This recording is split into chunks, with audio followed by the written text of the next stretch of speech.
Hello अस्सलाम वालेकुम। Welcome to Asha Imran food recipes. आज मैं आपके लिए लेके आई हूँ mutton chop with masala gravy. तो शुरू करते हैं बिस्मिल्लाहिर्रहमानिर्रहीम से। ये मैं सबसे पहले इसके इंग्रेडिएंट्स आपको दिखा दूँ। ये तकरीबन 1 kg चॉप ली है मैंने, मटन चॉप। ये जाएगी इसमें। ये 2 पैमाने साइज़ के प्याज हैं। ये जब हम बाद में इसका मसाला बनाएंगे ये उसके लिए है। ये एक तकरीबन 1.5 प्याली, ये क्योंकि बड़ी प्याली है, तकरीबन 1.5 कप आप लगा लें। ये दही है। दही जो है वो खट्टा नहीं होना चाहिए, थोड़ा ताज़ा मीठा टाइप दही होना चाहिए। इसके पिसे हुए मसालों में शामिल है 1 टेबलस्पून नमक, 2 टेबलस्पून भुना कुटा ज़ीरा और भुना कुटा धनिया, हाफ़ टी स्पून इसमें जाएगी हल्दी, 1 टीस्पून जाएगी इसमें लाल मिर्च या रेड चिली पाउडर और 1/4 टीस्पून इसमें जाएगा काला नमक। इसके बाकी मसालों में शामिल हैं ये 1/2 टीस्पून इसमें जाएगी सफ़ेद मिर्च, 1/2 टीस्पून जाएगा इसमें चाट मसाला, ये कसूरी मेथी और खुश्क कसूरी मेथी और यानी कि खुश्क जो है पुदीना वो जाएगा इसमें। ये आधा 1/2 टीस्पून इसमें गरम मसाला जाएगा और 1/2 टीस्पून इसमें काली मिर्च जाएगी। इसके अलावा लहसुन अदरक का पेस्ट और ये हरी मिर्ची, तीनों चीज़ों का इकट्ठा पेस्ट है, ये जाएगा इसमें। सबसे पहले हम इसकी मैरिनेशन करेंगे। तकरीबन 1 घंटे के लिए इसको मैरिनेट करके रखेंगे, क्योंकि ये मटन है। मेरे पास कच्ची वाटर नहीं है, इसलिए मुझे थोड़ा सा ज़्यादा टाइम देना पड़ेगा इसकी मैरिनेशन के लिए।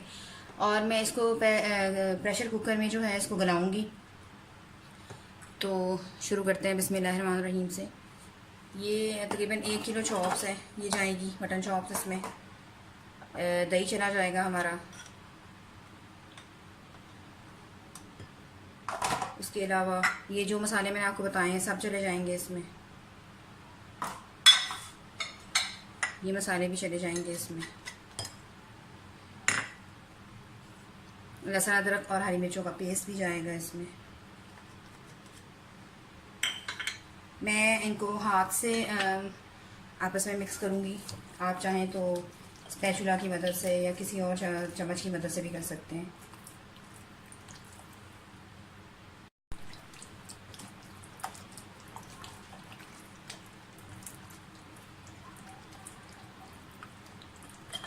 आप चाहें तो पहले से प्याज फ्राई करके भी रख सकते हैं, जो बाद में इसके जब मसाला ये पकने लगेगा तो हम इसमें सालन की तरह शामिल कर देंगे, लेकिन मैं अलग से बनाऊंगी।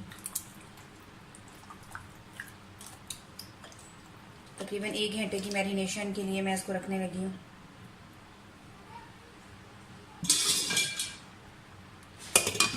ये जैसे मैरिनेट होता है मैं इसको आपको इसका दूसरा प्रोसेस दिखाती हूँ। शुरू करते हैं बिस्मिल्लाहिर्रहमानिर्रहीम से। चांपे जो है वो हमने अपनी गला ली है प्रेशर कुकर में। मैंने एक अलग से पैन लिया है। ऑयल हमारा प्री हीट हो गया। इसमें प्याज डाल दें। प्याज को अच्छी तरह से फ्राई करना है, गोल्डन फ्राई।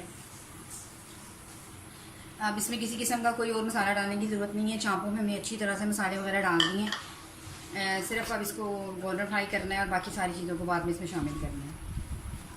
तो प्याज फ्राई होने दें। प्याज हमारा फ्राई होने वाला है, थोड़ा सा और गोल्डन फ्राई करें इसको।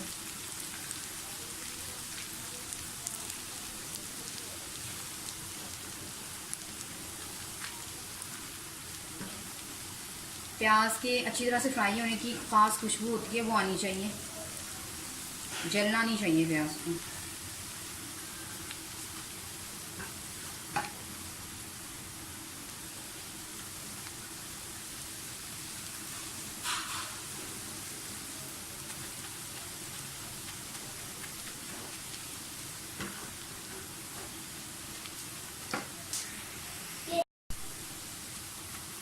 प्याज फ्राई हो गए। अब ये जो हमने चौंपे अच्छी तरह से गला ली हुई है ये डालें मसाले समेत।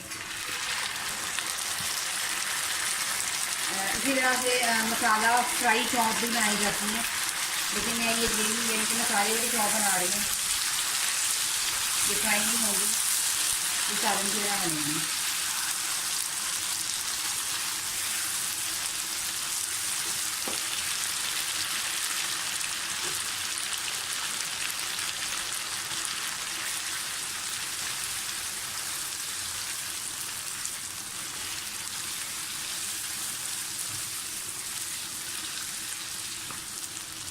ये तकरीबन 90% हमारी जो चाँपें हैं बिल्कुल अच्छी तरह से गल चुकी हैं। जो अगर बाकी 10% जो हैं वो हम थोड़ी देर के लिए इसको दम पे रखेंगे तो तब हो जाएंगी। चाँपें जो हैं वो हमारी टूटनी नहीं चाहिए, इस तरह से गलानी चाहिए।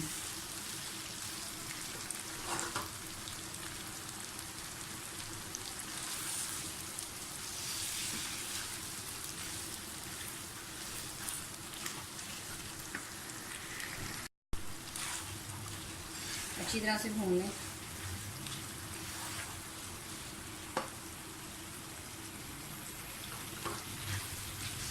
मसाला जो है वो बिल्कुल चाँपों के साथ लग चुका है। अब इस मौके पे आप थोड़ा सा पानी डालें इसमें और तकरीबन 5 से 10 मिनट के लिए इसको आप दम पे रख दें।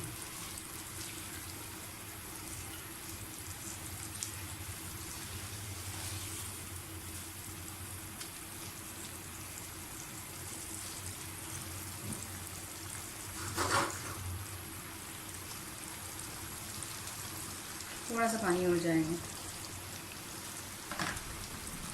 क्योंकि जब ये 10 मिनट के दम पे रखेंगे तो ये सारा पानी जो है तकरीबन सूख चुका होगा।